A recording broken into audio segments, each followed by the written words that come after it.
खत्म। कुछ नहीं, बहुत ऊंच नीच देख के कांग्रेस यहाँ तक आई है। आज़ादी की लड़ाई में कैसे थे, अकेले नहीं लड़ते थे। जग जाहिर था कि गठबंधन जीत रही है।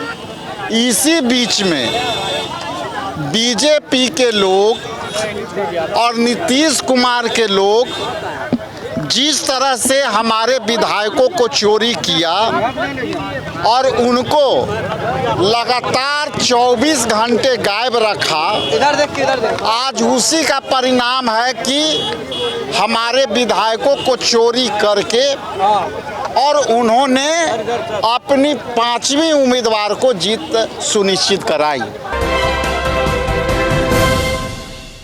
खेल होने के बाद पहली बार पहुंचे हैं दफ्तर कांग्रेस पार्टी के प्रदेश अध्यक्ष। देखिए राजेश राम, तो राज्यसभा चुनाव में खेला होने के बाद पहली बार पार्टी के दफ्तर में राजेश राम जी पहुंचे हैं और अब सवाल के साथ पत्रकार तैयार हैं। सवाल जवाब का दौर शुरू होगा। खत्म। कुछ नहीं, बहुत ऊंच नीच देख के कांग्रेस यहाँ तक आई है। आज़ादी की लड़ाई में कैसे थे, अकेले नहीं लड़ते थे। आश्रम की तस्वीर हम दिखा रहे हैं। कल राज्यसभा का चुनाव हुआ था और इस चुनाव में कांग्रेस के 3 विधायकों ने खेला कर दिया था और वोटिंग से बाहर होकर उन्होंने तेजस्वी यादव महागठबंधन का खेल बिगाड़ दिया था। तो पहली बार उस चुनाव नतीजे के बाद प्रदेश कार्यालय में पहुंचे हैं कांग्रेस पार्टी के प्रदेश अध्यक्ष।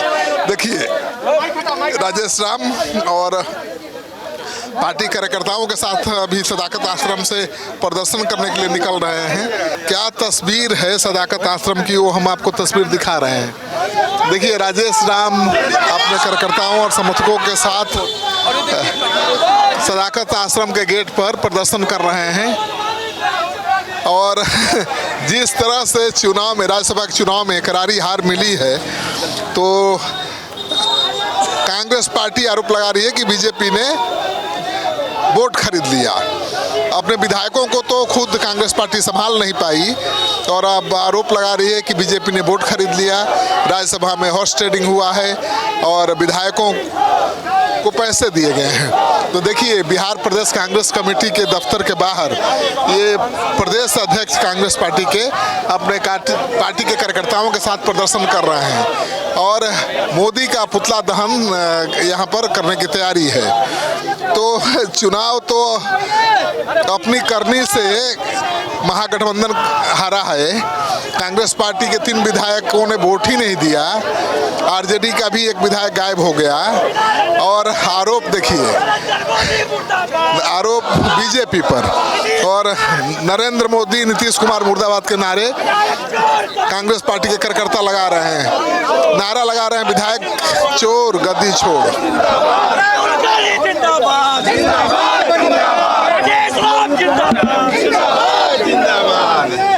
तो देखिए कांग्रेस पार्टी के कार्यकर्ता नारेबाजी कर रहे हैं मोदी और नीतीश के खिलाफ और पुतला दहन पीएम मोदी का कर रहे हैं। तो हम तस्वीर दिखा रहे हैं सदाकत आश्रम के ठीक बाहर से। तो हम तस्वीर दिखा रहे हैं सदाकत आश्रम के ठीक बाहर से किस तरह से सदाकत आश्रम के बाहर पुतला दहन हो रहा है।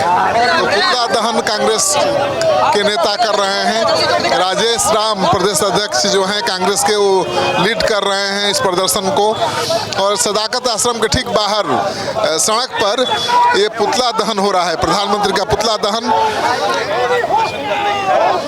तो कांग्रेस पार्टी अपने विधायकों को नहीं संभाल पाई और इसी वजह से राज्यसभा चुनाव में महागठबंधन की हार हुई। तो अपने विधायकों के खिलाफ एक्शन लेने की बजाय, अपनी गलती मानने की बजाय कांग्रेस पार्टी प्रदर्शन कर रही है और विधायकों के वोट खरीदने का आरोप लगा रही है।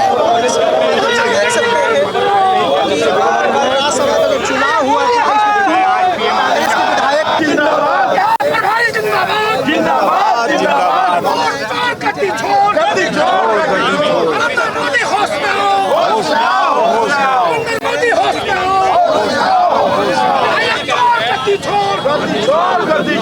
आज हम लोगों ने पुतला जो दहन किया है, ये लोकतंत्र में पहले वोट चोरी करने का परंपरा रहा।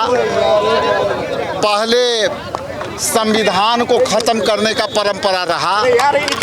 बीजेपी ने जिस तरह से पूरे देश में डराने का जो अभियान चलाया, ईडी सीबीआई से डराती है, उसके बाद ये सारी कार्रवाई करती है।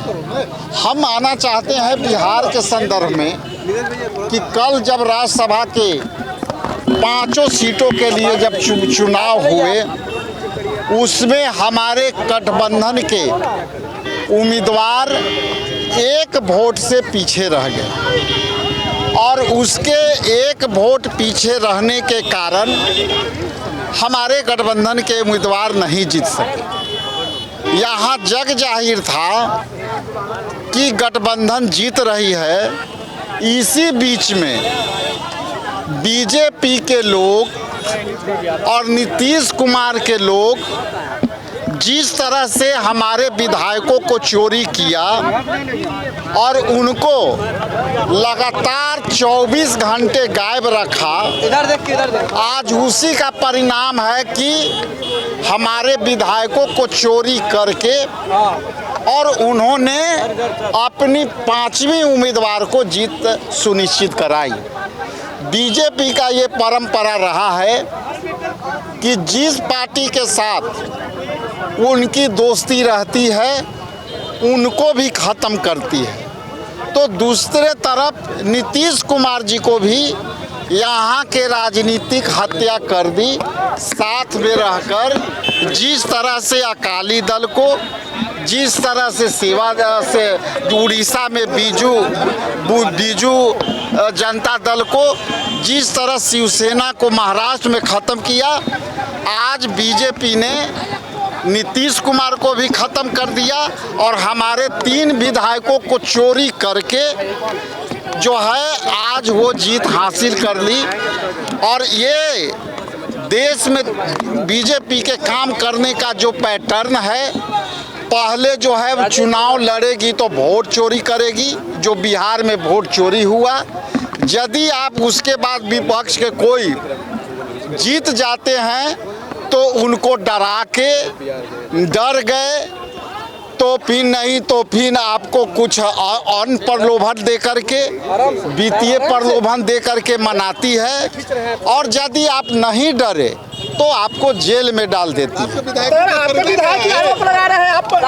विधायकों को खरीदा गया है। देखिए, एक सवाल है, आपके विधायक मनोज विश्वास ने कहा है, देखिए ये सारी बातों की जवाब एक शब्द में है कि हमारे विधायक चोरी हो गए। उन पर कौन सी दबाव पड़ी है कि जो व्यक्ति दम भरता था कि हम आए हैं कांग्रेस पार्टी में, हम लोग नए हैं, हम कांग्रेस के विचारधारा से जुड़े हुए लोग हैं, आखिर ऐसी कौन सी बात हो गई कि हमारे विधायक हमारे कैंडिडेट के खिलाफ वोट दिए और आज हमारे खिलाफ बोल दिए। इसलिए उन पर दबाव है, उन पर कोई चीज़ ऐसी दबाव होगी, केस की दबाव होगी या और कोई प्रलोभन होगा। हम बात करे की कोशिश कर रहे हैं कि आपकी कौन सी दबाव है जो आप दम भरते थे कि हम कांग्रेस पार्टी के पक्का सिपाही बन रहे हैं। हम विपरीत परिस्थिति में कांग्रेस पार्टी ने हमें मौका दिया और हम पार्टी को मजबूती के साथ खड़े हैं और आज कौन परिस्थिति है कि वो ये बयान दे रहे हैं। तो देखिए, कांग्रेस पार्टी के प्रदेश अध्यक्ष क्या कह रहे हैं।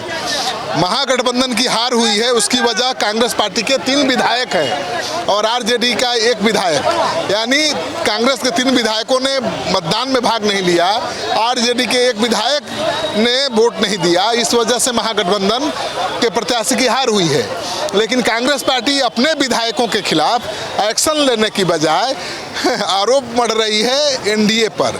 और अभी प्रधानमंत्री मोदी का पुतला दहन कांग्रेस पार्टी के प्रदेश अध्यक्ष, कांग्रेस पार्टी के कार्यकर्ता कर रहे हैं सदाकत आश्रम के बाहर। और राजेश राम का कहना है कि आखिर वो सवाल कर रहे हैं कि आखिर उनके विधायक क्यों पलट गए, क्या दबाव था उन पर, क्यों, क्या ऐसी परिस्थिति थी तो इन सवालों का जवाब तो खुद प्रदेश अध्यक्ष को देना चाहिए, लेकिन वो सवाल कर रहे हैं बीजेपी के नेताओं से